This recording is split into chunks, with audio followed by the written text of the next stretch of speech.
시청자 여러분 안녕하십니까?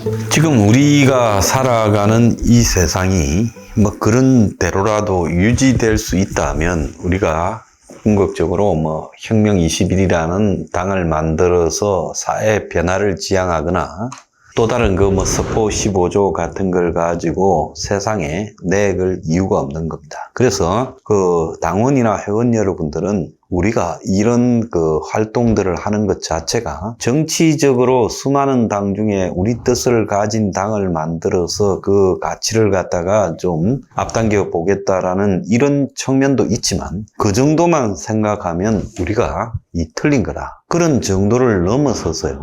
이제 우리가 살아가는 이 세상이 지속될 수 없다라는 부분에 대해서 우리가 인정해야 될 시기가 제 생각보다도 여러분들 생각보다도 훨씬 빨리 도래하고 있다는 겁니다. 자, 그게 무슨 의미냐? 제가 기술산업사회의 미래, 즉 이 4차 산업혁명이라고 부르고 IT 테크놀로지 기술의 발달에 따른 인간의 미래가 지극히 암울할 것이다라는 말을 여러 차례 했지요. 그래서 1, 2차 산업혁명 이후에 3차부터 그런 현상이 나타나기 시작했는데 지금 4차 산업혁명의 미래는요, 인간의 직장을 초토화해버릴 거라고 예상이 되고 사람의 삶의 파괴로 이어질 거다라는 겁니다. 그래서 이 유나 바머라는 사람이 천재적이니까 이미 80년대, 90년대에 인간 사회의 미래가 매우 암울해질 거라고 이야기하면서 산업기술 사회의 미래에 대한 암울함을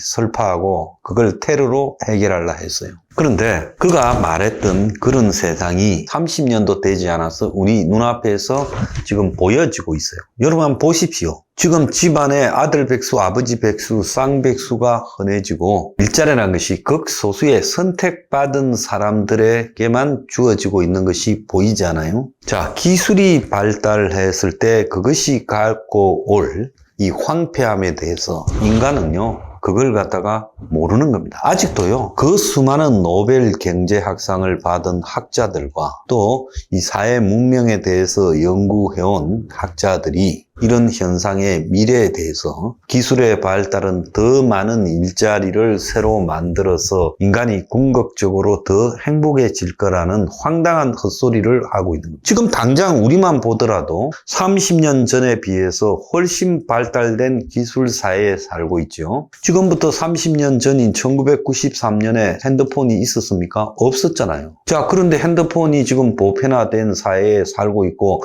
그냥 이 전화기용 폰이 아니라 스마트폰이 됐지 않습니까? 스마트폰이요, 2008년경부터 보급되기 시작해서 깔렸는데 지금 이게 보급된 지 한 15년 만에요. 우리를 갖다가 거의 경제적, 사회적 활동의 모습까지 변질시키고 있잖아요. SNS가 지배하고 가상현실이 지배하고 플랫폼이 지배하는 쪽으로 만들고 있지 않습니까? 자, 30년 전의 한국 사회와 지금의 한국 사회가 비교해 보십시오. 기술은 발달됐지만 사람이 언제 더 살기가 편했고 언제 더 희망을 가지고 있었는가? 1993년의 한국 사회와 2023년의 한국 사회를 비교해 보자면요, 대다수가 1993년의 한국 사회가 더 나았다고 말을 할 겁니다. 그때 없는 사람도 퇴근길에 소주 한 잔에다가 삼겹살 먹고 가는 일이 비일비재했습니다. 그래서 밤에 11시, 12시까지 술 마시는 사람들이 세상에 넘쳐났고요. 새벽부터 이 세상이 바쁘게 돌아갔습니다.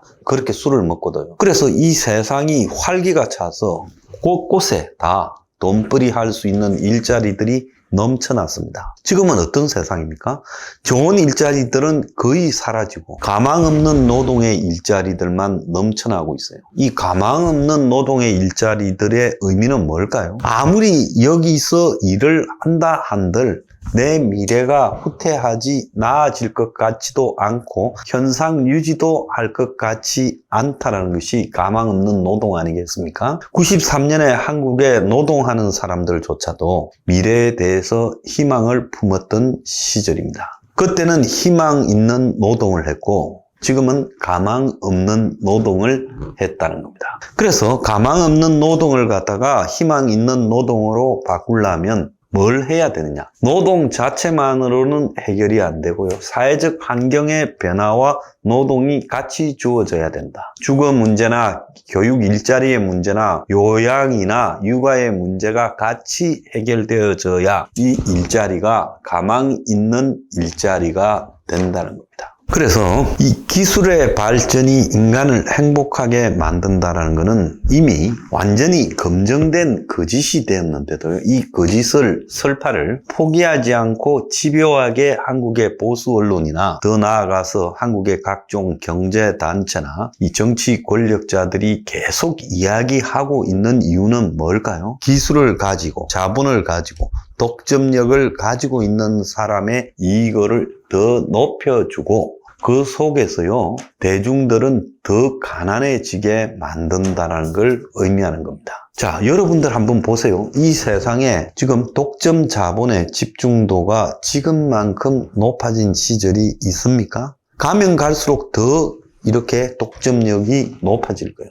지금 그들이 독점하지 못하고 있는 의료, 제약 분야 이런 데까지도 독점을 하려고 비대면 진료니 원격 진료니 설파하고 있는 거 아니겠습니까? 그래서 그들이 손대지 못하는 은행이나 통신 분야까지도 다 좌우하려고 그들의 독점을 비판하면서 진짜 독점 세력이 그 분야도 진출하려고 하는 거 아니겠습니까? 발전된 기술은 반드시 자본에 예속되게 돼 있죠. 자본이 많은 쪽에 그 기술이 들어가게 돼 있습니다. M&A를 하든 합병을 하든요. 결국 이 세상의 모든 기술은요. 자본에 의해서 좌우되게 되는 거예요. 자본은요. 더 많은 이익을 거두는데 집중하지요. 우리가 플랫폼 경제를 보면요. 지금 플랫폼이라는 것이 어떻게 합니까? 대중을 상대로 배달을 가지고 결국 배달이 목적이 아니라 이 대중들이 장사하는 식당들을 플랫폼이 장악해서 뜯어먹는 구조를 더 높이려고 하지 않습니까? 그 다음에 동네 오프라인 가게들이 하던 이 상거래를 모바일 쇼핑으로 변모시켜서 이 플랫폼이 점점 더 그들의 수익성을 높이려고 하지 않습니까? 이제 극장일까지도 플랫폼이 덮쳐서 OTT라는 명목으로 극장이 하던 영화 보는 일도 자기들이 갖고 가려고 하지 않습니까? 그래서 이 세상에요. 대부분의 일자리, 택시도 플랫폼,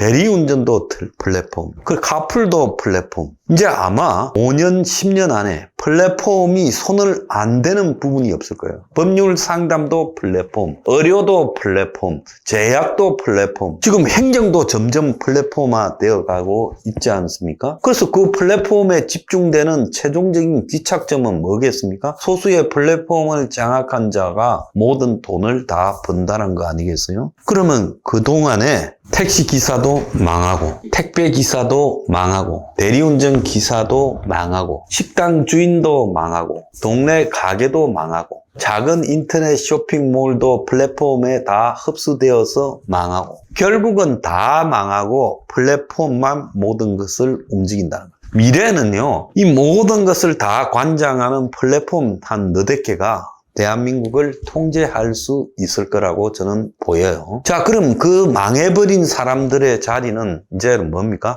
황폐함이 남아있겠죠. 벌써요, 이런 기술 발전에 따라서 실업이 가중화되고 그 다음에 이 교육조차도 사교육이라는 방식을 통해서 반칙이 횡행하죠. 돈이 반칙을 하고 있지 않습니까? 그러니까 사람들이 저항하면서 뭘 합니까? 젊은 사람들이 연애도 안 하고 결혼도 안 하고 출산도 안 합니다. 이것이 사회적 저항으로 나타난 거죠. 그러면 이 사회적 저항은요, 결국 우리는 멸종을 택함으로써 포기하겠다, 출산을. 앞으로 애를 낳는 것은 이 선택된 몇 명만이 가능한 일이고 대다수는 출산을 안 하게 될 겁니다. 제가 전에도 여러 번 이야기했죠.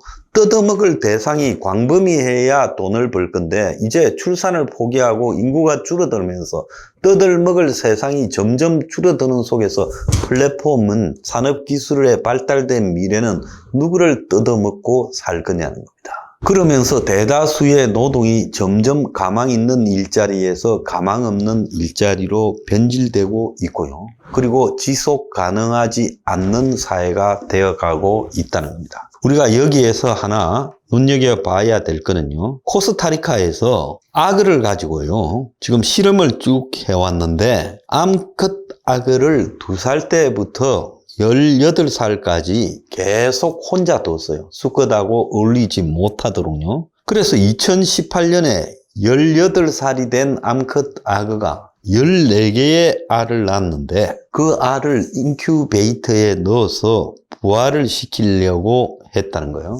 그런데 14개가 다 부화에 실패했는데 과학자들이 암컷만 두면 결국은 이 유정란이 만들어지지 않는다라는 상식적인 걸 모르고 이걸 부화하려 했을까요? 과학자들이 생각한 것은 이 새나 파충류에서 나타나는 단선 생식을 실험해보자 한 겁니다. 그러니까 암컷 하나만 두는데 그것이 생식 활동이 되는가? 실제로 근데 하나 놀라운 일이 발생했어요. 한 개의 알에서 형성된 태아가 있었어요. 물론 그것이 부화로서 성공하지는 못했지만은 태아 단계까지 갔다가 부화가 안 됐어요. 그런데 태아가 됐으니까 그 유전자를 검사를 해보니까 어미 악어 유전자와 99.9%가 똑같다는 거예요. 그러니까 우리가 상식적으로 아는 이 암컷과 수컷이 결합해서 수정란을 만든다라는 것이 아니라 암컷이 스스로 단선 생식을 했다는 겁니다. 이런 것은 하등 동물에서만 가능하다 생각했는데 악어 파충류에서 이 일이 발생했어요. 그래서 동물이 개체 수가 줄어들거나 멸종 위기에 처할 때 단선 생식이 일어나고 암컷의 세포가 정자처럼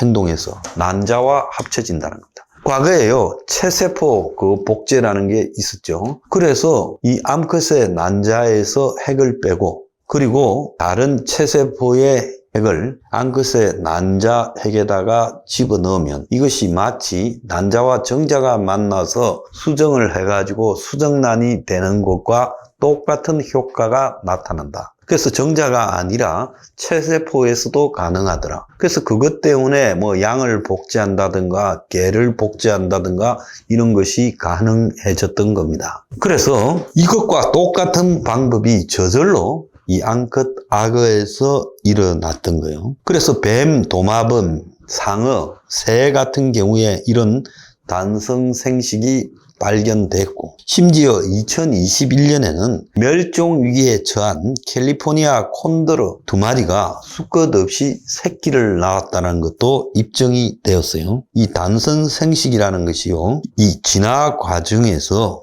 굉장히 개체 수가 줄어들고 위기를 느끼면 보편적인 방식으로 존재해왔다는 겁니다. 자, 그러면 내가 이 이야기를 하는 이유가 어디에 있겠습니까? 사람이 이 지속 가능한 사회가 되지 않고요, 산업기술 사회의 미래가 암울해서 가망 없는 노동에 시달리고 그것을 거부하고 이제 지속되지 않는 사회로 가게 될 때 사람들은요, 처음에는 멸종을 택하다가 나중에 멸종이 아니라 생존을 선택할 때는 지금까지 우리가 보지 못한 방식으로 광범위한 사회혁명이 일어날 수밖에 없다는 겁니다. 그래서 가진스키가 이 기술 문명의 발달에 대해서 결국 혁명을 일으켜서 저항해야 된다라고 주장했지만 그는 앞서 갔기 때문에 그의 주장이 황당한 도라이처럼 취급당했지만 저는 결국은 사람들이요, 멸종보다는 생존하기 위한 혁명을 택할 것이다라고 보고 있습니다. 어떻게 보면요, 이 자본의 욕망에 의해서 멸종의 시기가 점점 빨라지면서 사람들이 혁명을 택하는 타이밍도 빨라지고 있다고 보고 있습니다. 제 말이 황당하게 느껴지겠죠. 자, 그렇지만요, 이제 눈앞에 다가오고 있습니다.